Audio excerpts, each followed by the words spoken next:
Welcome to Durham Needs to Know, a civics and community show about Durham, Connecticut. I'm your host, Karen Cheney, a former Registrar of Voters in Durham, and my guest today is the current Democratic Registrar of Voters, Heather Petit. Welcome to the show, Heather. Thank you for having me, Karen. I am so glad you could come today. I would like to begin with the question that was most often asked of me. What do registrars of voters do? Well, registrars of voters have a jack of all trades, as you know, as a former registrar. Now, you were a registrar for 14 years? Yes, all right. So I'm only in my third year, so it's not surprising that I still call you for everything that I need to know. Essentially, we are keepers of the records of voter registrations, and we process those registrations and keep our database as clean as possible. And all that really means is if somebody moves into town, if somebody moves out of town, if somebody dies, if somebody registers for the first time, we keep all of that information current and accurate. I am very proud of how accurate Durham's voter list is. It is a difficult job, and it's hard to do, and it takes time. And the Pell Group, there was a study done comparing how much it cost Canada to do their voter registration records and how much it cost America. And they were saying, see how inefficient America is. And I was going, registrars of voters have the most accurate database in all the governmental databases. We're better than Social Security, than welfare, than everything else, because we have to know exactly where you live to give you the correct ballot. And we're 50 states. We don't have a centralized government with a centralized medical system. We have to do everything individually, and Durham is really good. We really are, and I think that that's part of your legacy, certainly. I was given a great legacy myself. And as registrars, we do work well with other registrars in other towns, and we keep many plates spinning in the air. And I am very grateful for everything that you've taught me. I think there's still more that I don't know than I do know. But one of the things I used to say to you all the time was that I was afraid I didn't know what I didn't know. Well, the good news, I think, is that I know pretty much what I don't know. So, but yes, registrars, we process registrations, and we work with other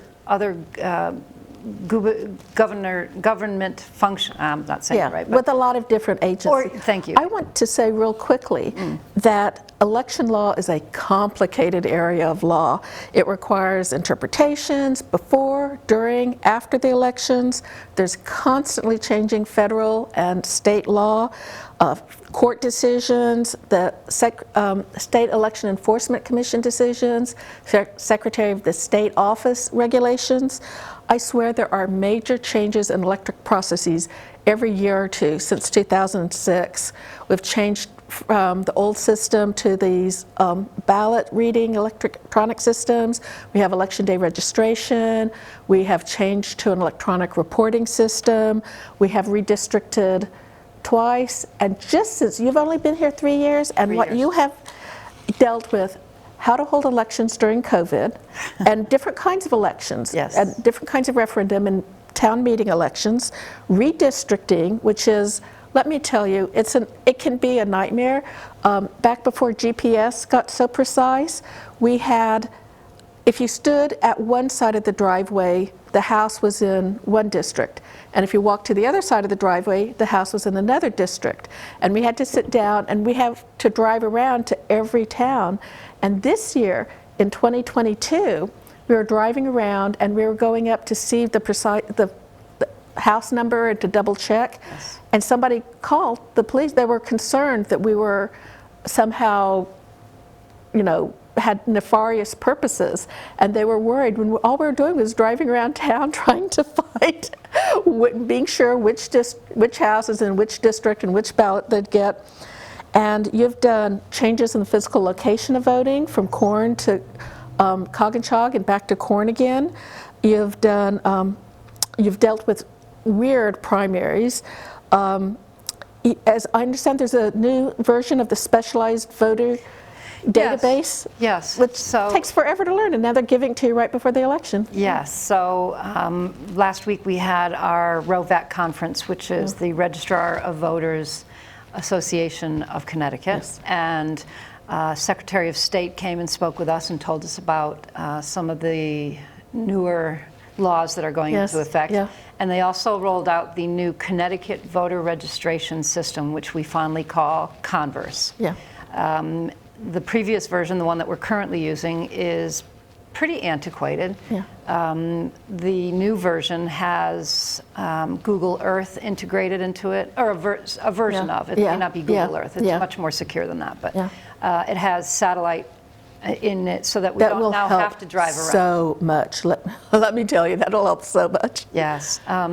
We can also plug other softwares into it much easier. In this case, Voter Checklist which is the e-poll book software that we use to check voters in when they arrive at the polls. So it'll be much easier and much more integrated. When you had to redo a lot of the redistricting right before, was it a primary, I think, and you were working around the clock. It was last November, yeah. It was last November. You were working nonstop to get that finalized because Durham has 3 state districts. So in even years, we have 3 different polling places. And we got special dispensation to put all of them into Corn School so that we didn't have people going all over town trying to figure out where they're supposed to vote. And you were working nonstop to make sure people got the correct ballot. And it was interesting how we discovered that, as it would be. We'd had, I think, a primary maybe in August. Yes, there's an August primary, Yeah, so we'd had a primary in August, and somebody had come in and they had told us that they were in a different district than we had assigned them. And of course we said, no, you're not at first, but oops, you always listen to the voter. And they said, yes, I'm supposed to be in District 2, but you have me in District 3. So we went back to the office and we found that we'd had a number of people in the wrong district. Mercifully, what they were voting for wasn't affected by their district at that point. Because they weren't voting for representation. Yes, it's statewide. So it was, but it was, you know, you always have to listen to the voter when they tell you. It is amazing, both, this sounds tactless, but kind of how wrong and how right they can both be. And you always, you know, you go back and you do the research. That's what we do. Yes. It was a challenge for sure. And redistricting itself is quite a process. And it's not something that you can sit down in an afternoon and do. It's a multi-day process with numerous data sources that all have to converge and merge into one source, which is required to be correct. I remember how much you budgeted for it, and that was still an under budget because it just took so long. Hopefully this new Converse system will be better. And I think the new Converse system, in addition to being a little bit more user-friendly, is also going to help us with our canvas. That's another responsibility. You need to explain the canvas to people because people aren't aware. So every spring, late winter and early spring, we need to do a canvas where we are checking to see if a person has or has not voted in the last 4 years. And we use the National Change of Address Registry, and we get information from a company, Roast. And it's an acronym, but I'm not. They compare the National Postal Change of Address forms with the list. We freeze the voter database on a certain day, and you compare the two, and you see who has told the town, who has told the post office that there's a new address for them. But we don't know. And then we go back and we research, and sometimes they change it to a business address, but they're still living in Durham or things. But it takes 2 or 3 months really to go through the whole process, and by state law we have to finish all the process by April 30th. And this year they're moving the presidential primary to the first week in April, and so you can't take anybody off the voter registration list 90 days before. And so it's going to be very complicated next year. And the budget's already been decided and stuff, but the changing in the primary is going to change your job, and people don't even have a clue how much it's not just holding the primary, it's everything involved with that. And there's a lot of work that leads up to a primary. We're coming up on this November election, and just to give people who may not know Yeah. an idea of what's involved in that. It started for us back in June. Real quickly, registrars of voters, the other aspect of what you do is you keep all the database of everybody in Durham, but you also run elections Yes. and referendums and primaries, and we call them voting events because to the voter, you come in and you do almost the exact same thing because we work really hard to make it transparent and easy for you. But behind the scenes, we had a primary where the Republican voter ID laws were different than the Democratic voter ID laws because one had a federal component, one had a municipal kind of thing, and it just Yes. you can have different laws, and to you, the voter, it looks the same, but she's talking about behind the scenes running the election. And just for clarity, I'm sure people probably already know this, but we have a Democratic registrar and a Republican registrar. Yes. So even if I wanted to, which I don't, but if I wanted to, it would be very difficult because of the checks and balances that are in place to keep things secure. Transparency, I think, is the best security of all. And we are very transparent. Yeah, Connecticut is the only state that has both a Democratic, and both people from the two major parties are jointly responsible for the election. And I have a lot of friends who run elections or work elsewhere, and I can tell you our system is so much better. It is more complicated, it is difficult. It's the only office in the state where the Republicans and the Democrats have to get along. Yes. We can't showboat. We can't refuse to work together like the state legislature might. We have to run an election and do the job. And so there can be friction in the office, but also you have that transparency you're talking about. And so what I was saying, though, is this November election that we're coming up on actually began for us back in June. Yes. We had to have preparation for the caucus and the Democrat their version of the caucus, which is just a meeting. Yeah. But at our caucus in July, the Republicans elect their nominees for and their candidates for the town office at a caucus where all the Republicans in town, registered Republicans, can come and vote who they want to be their candidate. And they did. And they did. And they had one. And as it turned out, as we know, somebody didn't get voted in. I'm sorry. Let me make sure I'm saying that, articulating that correctly. They endorsed a candidate as a body, but the actual physical people of the town committee did not endorse that person. And so there was a primary. And that was the September 12th primary, and that was why just Republicans voted at it, because just the Republicans were deciding who they wanted to represent Republicans on the ballot. And so they did. But again, this began back in June. And all of this is leading up to a November election. So we've had nominating petitions, we've had primary petitions, and caucus, and but the petitions have to be done correctly, and it's reviewed usually kind of by two people, both the town clerk and the registrar of voters. And you issue the petitions, and you help determine that everybody who signed a petition is a voter and in the Republican Party. So it's not complicated, it's just detailed and needs to be done. Very, and again, there's so many checks and balances that you have milestones that you have to reach in order for an election in November to be held, and to be held fairly and appropriately. The ballot order was sent in pretty late, just this like around September 26th or 27th. Tuesday, I think. And October 6th are when the absentee ballots come back. So they're trying to get the ballots in time to turn around and send them out to the voters. Overseas voters, and we have military voters as well. And the turnaround time, if you think about it, if we were to get the ballots in at the beginning of next week, which is October, and the primary is the first week in November, that's very little turnaround time to get the ballot overseas, to get it voted, to get it sent back. So there's a lot of work there. I'm just kind of saying nobody's thinking about how we have to, because again, you're back to security issues, there are only a few businesses that will do the ballots, because we're limited by the Secretary of State having reviewed everybody and making sure that they're accurate and everything like that, and have integrity.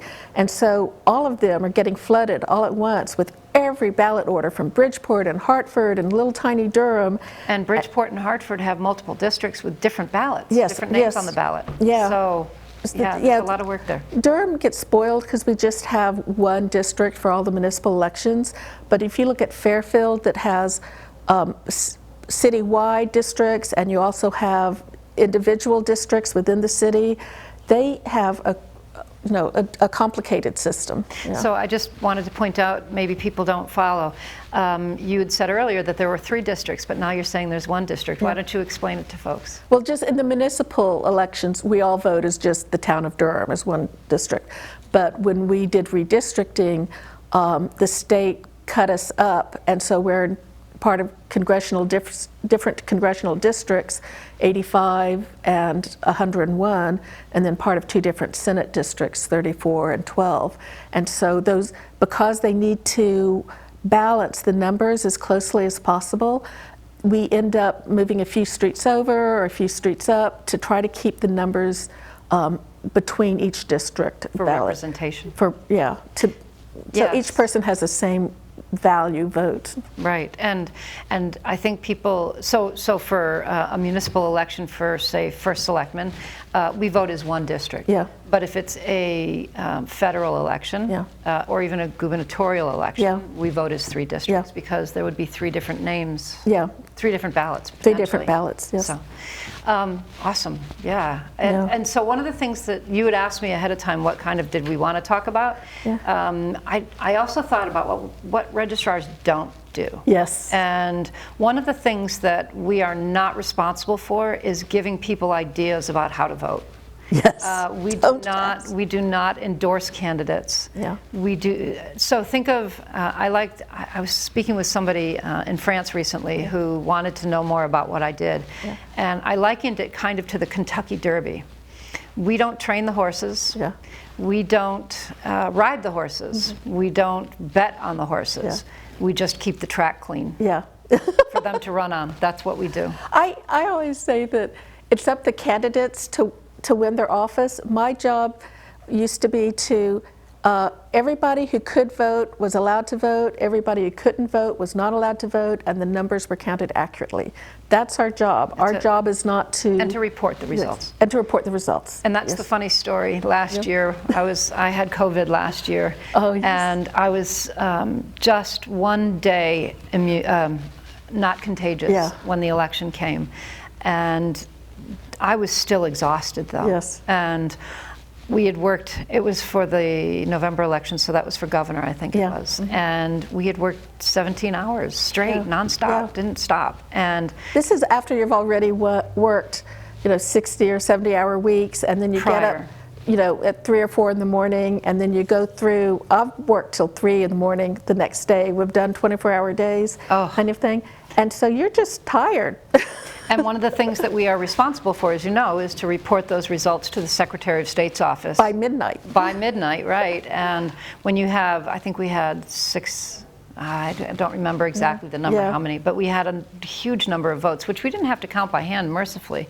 But we still had to report the results. And here again, the new Converse system is going to integrate so much nicer, much nicer with the Connecticut election management software that's run through the Secretary of State's office. And so reporting results will not be the headache that it was, because you need to enter the results, begin the process, enter per person, number of absentees, number of in person, number of EDR, number of whatever, and then close that process. And we did all that, but I managed to not submit them.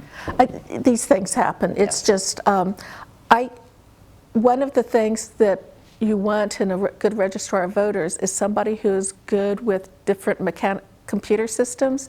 And there's a lot of specialized computer software in any profession, but in the election software, there used to be a bunch of different softwares, and now we're trying to kind of cohesify them some, so you just have to get familiar with one system. But it's, as we're saying, it's a constantly changing area of law, and the rules and regulations have to change constantly. When we integrated with the Department of Motor Vehicles to allow registration at the Motor Vehicle Department, it required a lot of changes back behind the scenes. You think, oh, this is just 2 big systems talking to each other. at the state level, but there's a lot of effect on us at a local level. Yes, yes, and because it's going to be integrated, it will be easier to learn. Again, I kind of liken it to going from, say, Microsoft Word to the entire suite of Microsoft programs, all in one application. Yeah. So I'm hoping that the training will be easy, because I'm familiar with it, thanks to you. I will probably be able to pick it up pretty quick based on how we saw it. Yeah.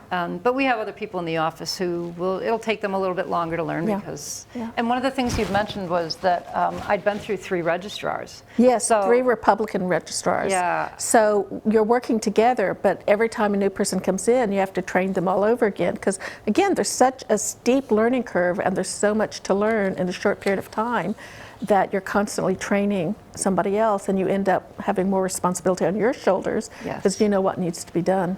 Well, and the funny story is that again, when I told you I don't know what I don't know, right? But I'm starting to know a little bit more of what I don't know. And the best part is having a little bit of library science in my background. Yes. I can know where to look for it now, which I didn't understand before. Yes. So that's very helpful.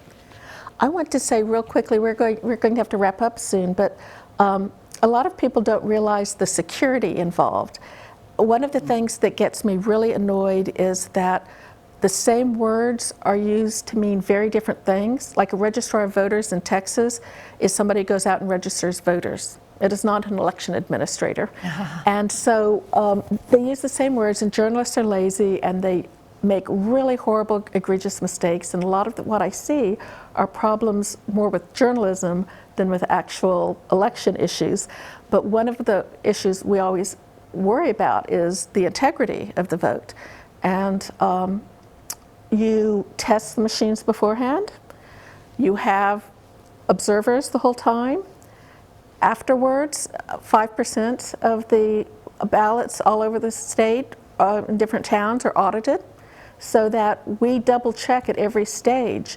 And we're spoiled in Connecticut because some states don't want to spend money on elections and they don't do the security, and we're spoiled. And I keep saying, oh, that's nonsense. And then you find out, oh my God, they don't test their equipment, or oh my God, they don't do this. And we have physical copies of your ballots, and we do manual recounts. And this year is a municipal year, and you're more likely to do a manual recount in a municipal year because the votes are also close. You know, if they're close within percentage points, then we do.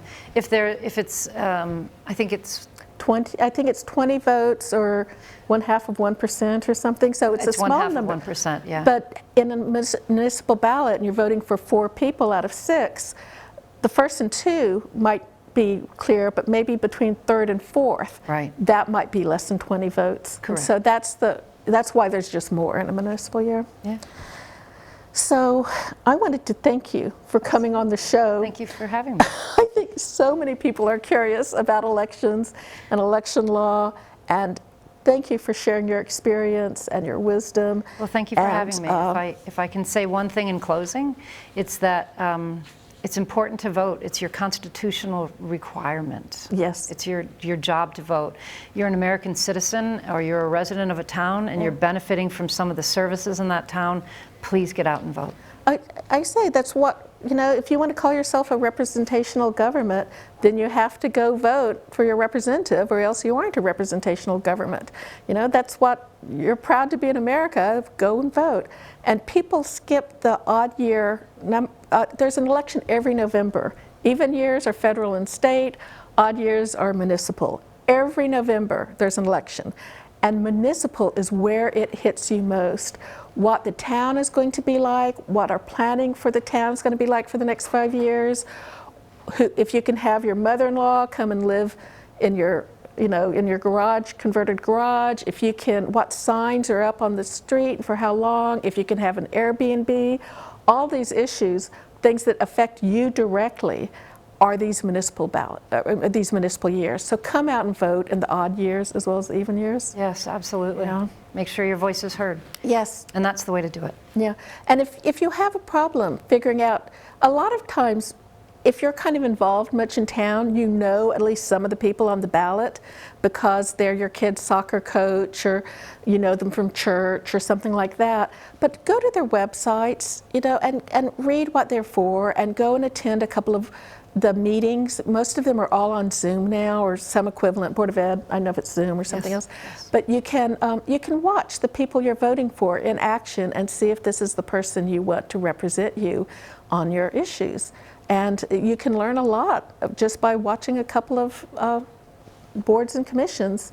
I urge everybody to watch Board of Ed and Planning and Zoning because a lot is going on there right now. Yes. Yeah. And I would tell people also that we go into the high schools as well. Oh, yes. And do a civics class. Education's a good part of their job, too. Yes, I forgot that small piece, big yeah. piece. And we get people to, we bring registration cards into the schools Yes. and encourage those students who will be 18 by November Yeah. to register. You've done talks And at you exchange clubs, at the senior.